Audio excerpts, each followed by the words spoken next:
Auntie, it's too noisy at home. I can't concentrate on my studies. Can I stay at your new house to prepare for my exams? Lily, docile as a white rabbit, smiled, her dimples showing, a sight that usually melted hearts. Her seemingly innocent face reflected in my eyes, but my entire body trembled. I raised a hand to my neck, feeling for the phantom chokehold. It was gone. I was still alive. Before me was that innocent face, that dimpled smile that easily swayed others. But I knew better. This was a wolf in sheep's clothing, worse than any beast. In my past life, when my niece, Lily, asked to borrow my house to study, I immediately agreed. But I never imagined that one day, when I brought her some nourishing supplements, I would find her panting on the bed, with a strange man in the sheets. What shocked me most wasn't the sight itself, but her utter lack of shame. Instead, she simply got out of bed and picked up a baby. It turned out she had borrowed my house to hide her pregnancy. When my brother, David, and sister-in-law, Grace, found out, Lily blamed me. She claimed I had incited her, telling her that studying was pointless and that marrying rich was the only way. Grace, consumed by rage, choked me to death. David threw me from a high-rise. I died, consumed by injustice, but I was reborn, returned to the very day Lily asked to borrow my house. This time, I will expose every single one of her lies. I reached for my neck. The suffocating feeling was gone. I was still alive. That seemingly innocent face, that dimpled smile that melted hearts was before me, but I knew this was a white-eyed wolf, worse than any beast. In the past, when Lily asked to borrow my house to prepare for her exams, I immediately agreed. I never expected that one day, when I brought her some supplements, I would find her panting on the bed, with a man next to her whose hair was dyed in various garish colors, looking like a chimpanzee. When I discovered them, Lily wasn't even flustered. She merely draped a seductive nightgown over herself and walked to the baby crib nearby. Yes, a baby crib. At that moment, I was completely stunned. She said she was diligently studying, so why was there a child in just a few short months? The baby cried, and Lily glared at me, blaming me for being too noisy and waking her child. Before I could even ask for an explanation, I heard the furious footsteps of David and Grace behind me. David raised his hand, ready to strike Lily's face. But Lily, choking back a sob, yelled out. It was clear she had prepared this explanation long ago, otherwise, how could she speak so fluently? But her words shifted all responsibility onto me. She pointed at me, saying, "It's all Auntie's fault. You taught me that studying is useless, and it's best to marry a rich man early." She even claimed I had used this trick to seduce my own husband, her uncle. David's raised hand immediately slammed down on my face. I desperately tried to explain that I only had good intentions, lending her my house to study, not to do anything illicit. Moreover, now that the baby was born, that man should be responsible and discuss marriage. Yet, at that moment, he was only concerned with getting dressed and fleeing. That straw-haired man had finished dressing and was about to bolt out the door. Seeing the child's father was such a useless wretch, David and Grace grew even angrier. Grace gripped my neck, screaming furiously, "It's all your fault. You ruined my daughter. I had arranged a good marriage for her, even received the bride price. Now she has a child and the bride price is gone. This marriage is definitely ruined. I'll kill you." Grace squeezed my neck so tightly that my consciousness blurred. The air in my lungs was completely depleted. I couldn't even utter a word of protest. The pain was excruciating. By the time Grace released me, I had fallen into a coma. David and Grace decided to finish me off, throwing me, a powerless person, from a high floor. My soul then drifted in midair, witnessing Lily forge my will, seizing all my inheritance, including the newly renovated house. She enjoyed a luxurious life, while my ashes were flushed down the sewer. She even said she hated me the most in this life. Because my mom always forced me to get high grades, made me take graduate exams to surpass you academically, and wanted me to find a rich, excellent man like my uncle. But I hate rigid men like him. I have someone I love, and I'm pregnant with his child, but I have no money, so you can die in peace. My child, the man I love, and I will enjoy all your assets." After saying that, she tore open the plastic bag containing my ashes, carefully wiped her fingers clean with a wet wipe, and then spat into the drain where my ashes had dissolved. "Goodbye, Auntie. Rest in peace." Rest in peace? How could I rest in peace? When I woke up, I realized I had been reborn, returning to the exact day Lily opened her mouth to borrow my house. This time, I secretly recorded every word she said. Every single sentence was clearly captured. She complained about David playing games too loudly and criticized Grace for playing music outside too harshly. I looked at her, hesitant and awkward, then lowered my head, the corner of my mouth slightly pulling down. Lily, I rented that house out last week. If I cancel the contract now, I'll have to pay a huge penalty. Lily's expression immediately changed. She hastily asked, "Auntie, wasn't that house just renovated 3 months ago? Why did you rent it out so quickly? Has the paint smell even dissipated?" I shuddered. She remembered the exact day I completed the renovation. Before, I had always been buried in school, spending all day between classes and the dorm. I had never mentioned the renovation. In my past life, I was truly too foolish. I clearly saw something was wrong, yet I still thought, they only have one daughter, so let's help her a little. After all, taking graduate exams is a good thing. Lily even said she wanted to enter the very university where I taught. But now, looking back, it turns out I had used my kindness to nurture a white-eyed wolf. I pushed her hand away, widening the distance between us, and calmly shook my head. "Lily, I can't help you. There's a study room near your house. You can go there." Lily's face darkened. She put a hand on her stomach, trying to persuade me again. "But when I study, I need to read aloud. If I go to the study room, I'll disturb others." What a lie. She clearly just needed a private place to hide her pregnancy, a place where David and Grace wouldn't find out until the deed was done and the child was born, forcing them to accept it. I straightened my face and replied coldly, "Back then, I studied day and night in the school library. If I wanted to read aloud, I went to the stadium. Why can't you find a place to study now? Don't pretend to be diligent. Deceiving yourself is useless. Kimdi University isn't easy to get into." Kimdi University was where I taught. In my past life, Lily had complained that because my academic achievements were too outstanding, because I became a lecturer at Kimdi, David and Grace forced her to study and pursue high grades, making her life miserable. But in this life, I would definitely stab her where it hurt. Regardless of her persistent clinging, I got into my car and locked the windows. She stood outside, pounding on the car door, her delicate face contorted with rage. I immediately sent the audio recording, filled with her complaints about David and Grace, to them. I wanted them to see what kind of obedient daughter they had so lovingly raised. Immediately, David and Grace called me repeatedly. Suddenly, an interesting idea struck me. I unlocked the car door and smiled, inviting Lily inside. "Lily, why do you look so rushed? It's not even that hot yet. How about we go eat first? Don't let yourself go hungry." I subtly curled my lips, swallowing the rest of the sentence.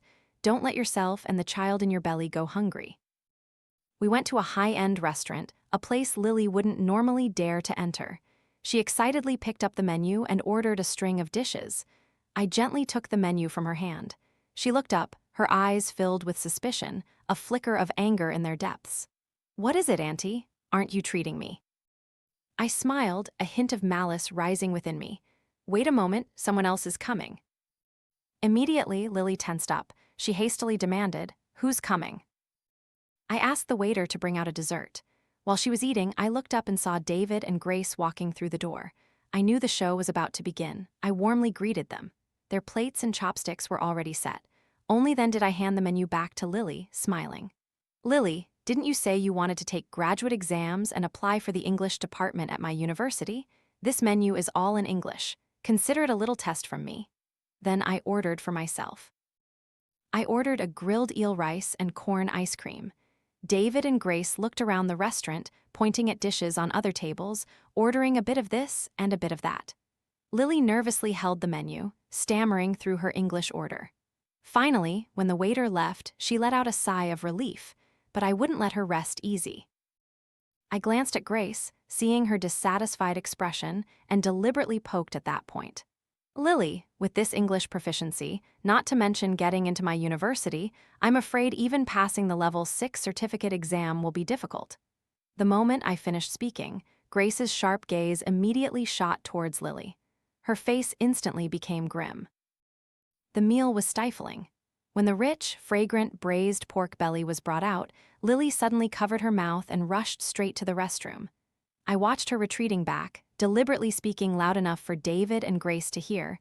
"Lily, what's wrong? She looks like she's pregnant." Grace's face immediately changed. Without a word, she immediately rushed after Lily to the restroom. I smiled and took a brand new pregnancy test kit from my bag. The moment Grace saw it, she understood my intention. I watched her take it, not realizing her fingernails were digging into her palms. In my past life, when she choked me, didn't she herself say she had arranged a rich marriage for Lily? But if Lily was pregnant with someone else's child, that coveted marriage would surely be canceled. We waited outside for a long time. David began to lose patience while I calmly finished my corn ice cream. Sure enough, a moment later, Grace dragged Lily out. There was a red mark on Lily's cheek, and her eyes were red-rimmed and tearful. Seeing this, David stood up abruptly and asked, "What happened?" Hearing this, Grace's anger flared again. "Look at your precious daughter. She's pregnant before marriage. I asked her who the father is, but she refuses to say." David's face looked as if he had been struck by lightning. I, standing by, added fuel to the fire. "Lily, you're pregnant? Could it be that you borrowed my house to hide this and secretly give birth?" I pointed to her English menu. With such poor English, isn't even the graduate exam story a lie? Lily froze. She couldn't believe that I, her aunt who always loved her, could so brazenly expose her true face in front of her parents. At this moment, her gaze at me was filled with resentment. This meal, I humiliated her for her poor English and then exposed her pregnancy. But compared to my past life, where I died at their hands, this was just the beginning. David clenched his fist, veins bulging on the back of his hand. "Lily, shut up." Grace, full of furious anger, dragged Lily home. Back at school, I sent David and Grace a message. "Have you two talked to Lily yet? I believe she's not that kind of child. She must have been deceived by some scoundrel." I reminded them that the deadline for graduate exam registration was only 2 days away. Remember to remind Lily not to forget. Grace immediately called me, anxiously inviting me to their house to supervise Lily's registration. I laughed coldly. That house, a place full of the people who killed me in my past life, I refused. "Let's meet in my office at school." I had heard that Lily might try something shady 2 days later. 2 days later, David and Grace arrived at my office right on time. As before, I greeted them warmly. David looked at me, his face dark. "Don't smile like that anymore. Nothing good ever comes from it." But I still smiled because this was my territory. In this life, I would absolutely not give their family another chance to kill me. I opened my computer and placed the graduate exam registration page for my university in front of the three of them. I told Lily to enter her personal information, but no matter how she tried, she couldn't register. I feigned surprise. "Lily, how can this be? Just now, one of my students successfully registered on this very computer." "Unless..." Before I could finish, Grace impatiently cut in. "Unless what? Hurry up and say it." She grabbed my arm, digging her nails into my flesh. Slap! I forcefully pulled my arm away. The sound echoed through the room. The back of Grace's hand immediately turned red. She wanted to make a scene, but seeing that this was my territory, surrounded by people who knew me, she could only swallow her anger. I chuckled softly. It turned out watching a petty person suffer humiliation was so entertaining. If you're going to put on a show, you have to play the role to the fullest. I immediately called Lily's academic advisor at her university, who was also a close friend of mine. The moment she heard the voice on the other end, Lily immediately understood my intention. She lunged to snatch the phone from my hand, but I quickly dodged, causing her not only to hit the edge of the table painfully, but also fail to grab my phone. I asked directly, "Hey, do you know about Lily's academic situation? I'm helping her family register for graduate exams, but the system says she's ineligible." The other end fell silent, then slowly revealed what Lily feared most. Lily was expelled because she repeatedly brought her boyfriend into the female dorms, received warnings, but continued to reoffend. She also cheated on her final exams and was caught by the professor, failing a total of 7 courses. I widened my eyes, deliberately speaking loudly. "Lily, you were expelled. And you dared to hide it from us, saying you wanted to take graduate exams." Grace's face instantly contorted, her eyes red. She raised her hand and slapped Lily hard across the face. "You despicable thing, I worked so hard to feed you, send you to college, and not only did you get pregnant, but you were expelled and lost your degree. Is this how you repay me for raising you? Today I'm going to beat this shameless wretch to death." Her curses echoed throughout the office. Everyone turned to look. David, who valued his reputation most, saw this and immediately pulled his wife's hand, stopping her from delivering the sixth slap. Then, he grabbed the trembling Lily and dragged her out of the office. Watching David and Grace leave in a furious rage, I knew Lily wouldn't have a good outcome today. Grace, years ago, had the chance to take graduate exams through a special exception, but her family forced her to give it up. So, she had placed all her hopes and pressure on Lily, demanding that her daughter become a phoenix. But it was that very strictness and excessive expectation that pushed Lily onto a rebellious path. Yet, I felt no pity for her. I smiled coldly. Their family has problems, so what? Why should I bear the consequences for them? Seeing that the fire wasn't big enough, I continued to add fuel to the flames. I quietly entered the family chat group. I saw David and Grace boasting that Lily was eating bird's nest to nourish her pregnancy. They were even fantasizing that Lily was pregnant with the child of a chaebol prince. They claimed a hot girl had once gotten pregnant by him, and the child support alone was 3 million yuan a year. Lily was carrying twins, meaning 6 million yuan was now in their hands. But I looked at the video in the group. Lily's evasive eyes clearly showed she was lying, and sooner or later her lies would be exposed. A chaebol prince? In my past life, the man in Lily's bed was just a scrawny, golden-haired idiot who looked like a monkey. When the truth came out, he didn't even dare to take responsibility, fleeing before he'd even finished dressing. Yet, now David and Grace believed in this fantasy of a chaebol prince. I entered the chat group and sent a cryptic message. Congratulations, David, Grace, and Lily. If she's truly pregnant with the chaebol prince's child, then why isn't he taking care of her? Lily was expelled and is pregnant, so she can't work. Shouldn't the prince cover the cost of her pregnancy? Why should David and Grace have to use all their retirement savings to support their grandchild? After I finished, Lily immediately sent me a private message on WeChat. Auntie, what are you doing? Aren't you trying to harm me?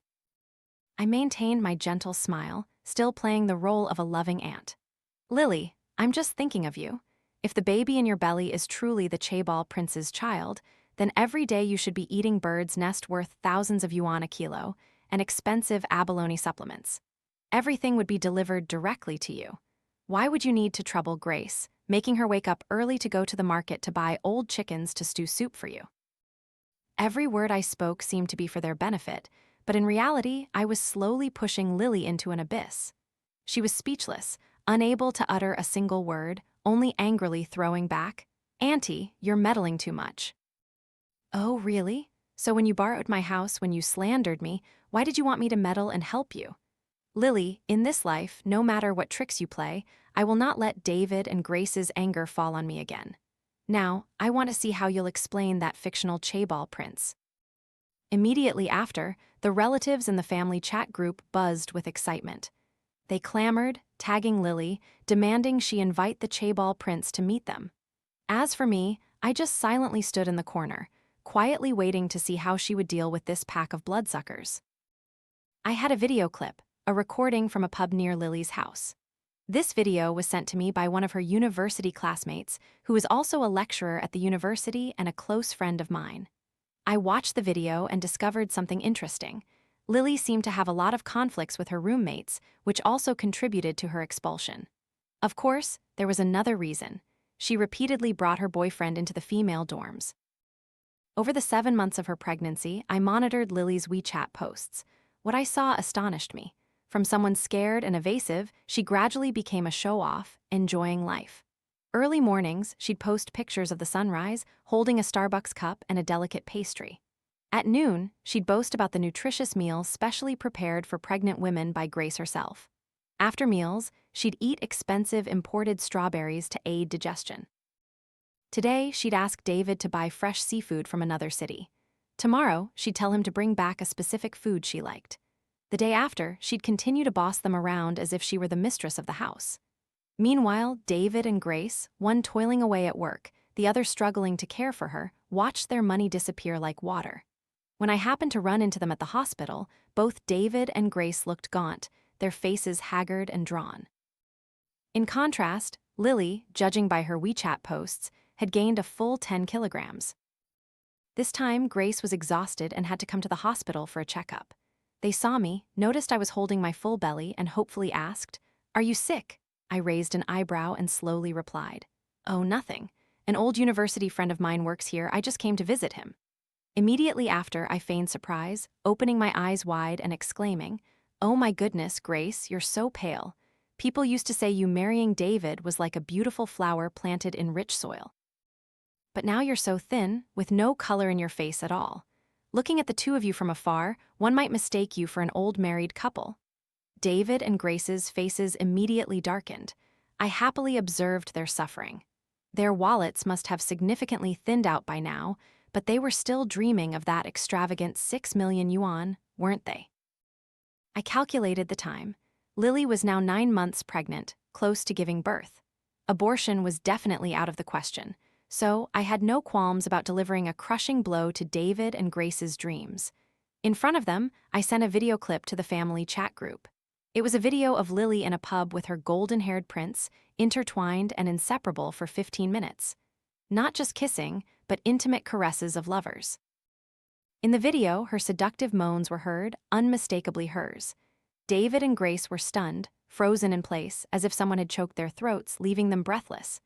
David's fists clenched, his chest heaving violently. I cleverly stood a little distance from them, but my heart swelled with schadenfreude. Did their current expressions differ from how they looked in my past life, when they stormed into my house, when Lily falsely accused me, when they rushed to kill me? A few minutes later, David gnashed his teeth and asked, "Where did you get this video?" Grace stared at the screen, scrutinizing every single detail. "No way, my daughter would never do something like this. From a young age, I taught her to keep herself pure. How could she love such a scumbag? That damned man." At this moment, they realized I had already left, sitting in my car with the windows rolled up. I told David, "David, I have an urgent matter at school to handle. I'm leaving first." I left behind a battlefield with two furious people who had no one to vent their anger on, so that anger would, of course, be directed entirely at Lily. I heard that when David returned home, he furiously questioned Lily about the man in the video, but still couldn't get the golden-haired guy's name. David and Grace's dream of 6 million yuan completely shattered. They went insane, searching every pub in town just to hunt down that scoundrel. Grace mumbled about demanding the 1 million yuan bride price back. David hissed, "We lost 6 million yuan. At least we have to get back 1 million.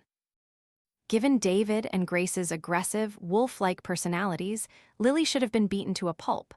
But the problem was, she was 9 months pregnant. Just a slight mishap, and the baby in her belly wouldn't survive. So, for now, they dared not touch her. David clenched his fist, maintaining that posture until they found the golden-haired guy's whereabouts. They stormed into a pub. The moment I entered, I immediately recognized Lily's boyfriend, a golden-haired man, thin as a stick, whose appearance was already an eyesore. David's eyes bulged with rage, his anger burning as if he wanted to eat this man alive. But Ethan still didn't understand what was happening. He immediately cursed David. Where did this crazy person come from? A lunatic, a stranger, grabbing my collar? He cursed loudly and even tried to fight back. Grace stood there, observing him for a long time. Each time she looked closely, her face contorted even more with fury. I immediately understood what Grace was thinking. The man she had painstakingly arranged a marriage for Lily was 1.8 meters tall, from a well-off family, with a stable career. But after hearing Lily blab about being pregnant with a chaebol prince, she had fantasized wildly and abandoned that good marriage. But now, the chaebol prince, they saw with their own eyes, was nothing more than a puny bar tramp in a dilapidated pub. Her anger could no longer be contained. Grace screamed and lunged at him, hitting him. "You ruined my daughter, you made her pregnant, you destroyed her life." Ethan disdainfully asked, "Whose daughter are you talking about?" David paused for a second. Could it be that this guy has gotten many other girls pregnant? Seeing their reaction, Ethan smirked, his face like a cunning old monkey. Even I wanted to slap him. David was originally a calm person, but after many years of living with a hot-tempered wife, his temper had gradually turned violent. Hearing that statement, he remembered the entire 9-month process of being deceived by Lily. He remembered how his beloved, obedient daughter was now defiled by such a good-for-nothing. More importantly, they had poured a fortune into supporting her pregnancy for him. David lunged and delivered a crushing blow to Ethan. Ethan didn't back down, but just as he was about to retaliate, Grace grabbed his hair and pulled so hard it seemed his scalp would tear off. The couple worked together, giving him a brutal beating. Just then, Lily, with her 9-month pregnant belly, rushed in frantically. The moment she saw her boyfriend being beaten, tears streamed down her face. She immediately spread her arms, shielding Ethan. David tried to maintain his composure, speaking each word slowly. The bride price of 380,000 yuan, not a single penny less. I was startled. Before they were demanding 1 million yuan. But looking at this golden-haired guy who would be willing to pay 1 million yuan to marry their daughter. At this moment, Ethan opened his swollen eyes and said crookedly, 8,000.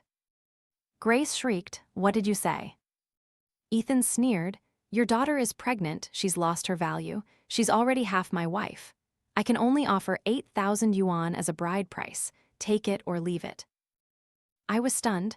Even I found it hard to believe, let alone David and Grace. Slap, they started fighting again. The people around whispered and pointed. David and Grace's faces were flushed with rage. Their daughter, whom they had cherished like a delicate flower, had ultimately fallen for such a scumbag. As parents, they felt they had to beat him to death to cleanse this humiliation. But just then, Lily suddenly collapsed to her knees.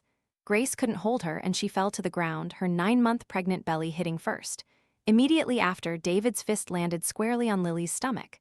A twin pregnancy was already very fragile. At this moment, she screamed in pain, clutching her belly. There was a high probability of miscarriage. David's powerful punch caused Lily to bleed beneath her. She collapsed to the ground, clutching her stomach, her forehead drenched in cold sweat. She shrieked, her voice full of panic, "Mom, Dad, I'm about to give birth. It hurts so much." David was stunned, stumbling back a few steps. Grace forgot her husband's remorse and quickly pulled out her phone to call for an ambulance. But at that moment, a hateful laugh rang out. "Ha ha ha, so no need to pay the bride price then. Your darling daughter giving birth to my family's children means she's already halfway through our door. Miscarriage, and that bastard was still happy." He narrowed his swollen eyes, his face beaten to look like a pig's head. He continued with a mocking tone, "She's already a damaged woman now.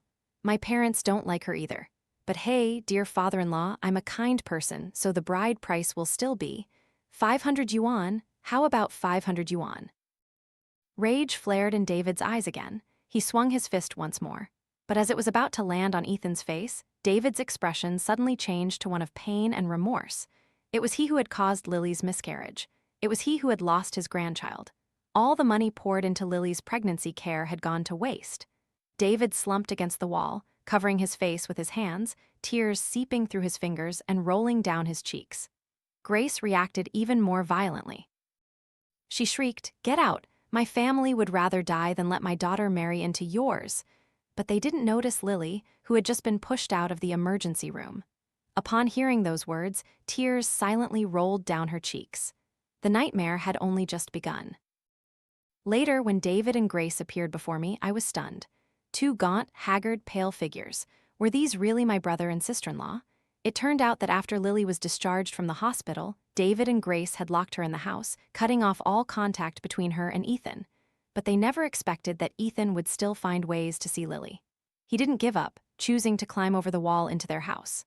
Late at night, he climbed the water pipe, creating suspicious sounds. Grace, already suffering from insomnia due to worry, heard the noise, jumped up, and opened Lily's room door to check. She reacted very quickly. In the dark, she couldn't clearly see who it was and just thought it was a thief, so she grabbed a broom and swung it hard. But this was the 4th floor. Falling from the 4th floor, if his head hit the ground first, he would die instantly. At that moment, a cold northeast wind cut through the air.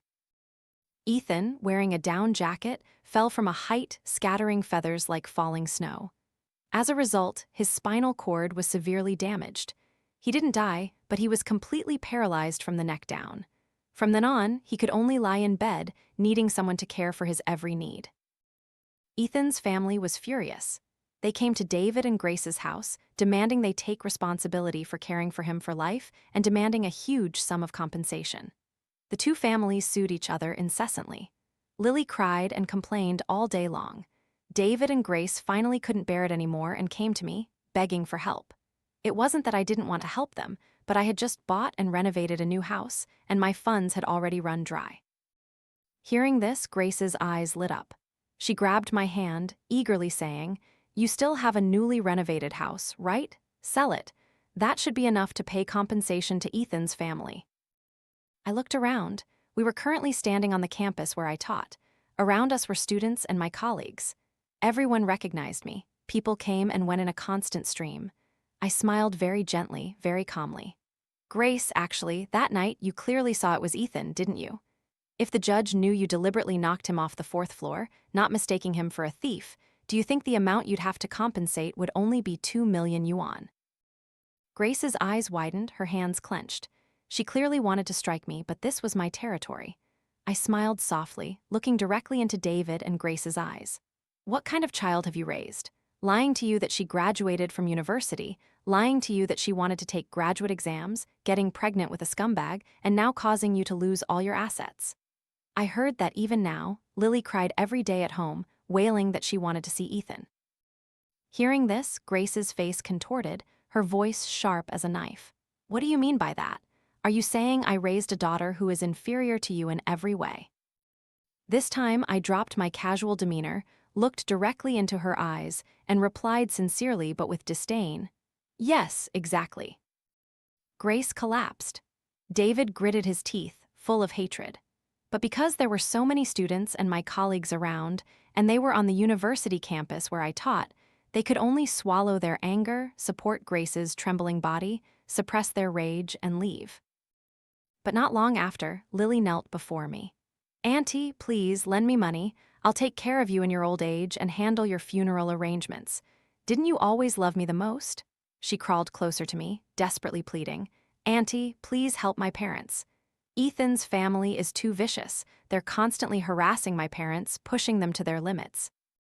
I laughed coldly, picking up an entire plate of food from the table and dumping it straight onto her head. Lily froze, speechless. I stood on the other side of the table, looking at her with an indifferent gaze. "You once said I had to marry early to live a comfortable life. But what about you? You haven't even graduated from university. You were expelled for debauchery and cheating on exams. As for me, with excellent grades, I'm a tenured associate professor at the university at just over 30. So, what right do you have to say you'll take care of my funeral? You've caused your parents to fall into deep debt. Don't you see yourself as a jinx who harms her family? A pile of garbage like you, don't cling to me." Lily's face turned pale, then red, then white. Around her were students her age, full of vitality and bright futures. She was just a woman whose reputation was ruined everywhere, pregnant with the child of a lowlife. She angrily stormed off, her face showing the same hateful expression as David and Grace before. This made me feel utterly satisfied. Lily's fate was the extreme end of a tragedy. The next time I heard about her, she was no longer in this world. Under the relentless harassment of Ethan's family day and night, David and Grace, though not yet 50, had their hair turned completely white. Finally, Lily, for the first time, did something good as a daughter. She personally pulled Ethan's breathing tube, making the heart rate monitor flatline. Then, she jumped off a building, ending her own tragic life. When David and Grace came to claim their daughter's body, Grace fainted on the spot. David sold their house, using the money to compensate Ethan's family. Then, under the curses and scornful gazes of their neighbors, they left the city, moving to a poor rural area, beginning a life full of bitterness and suffering.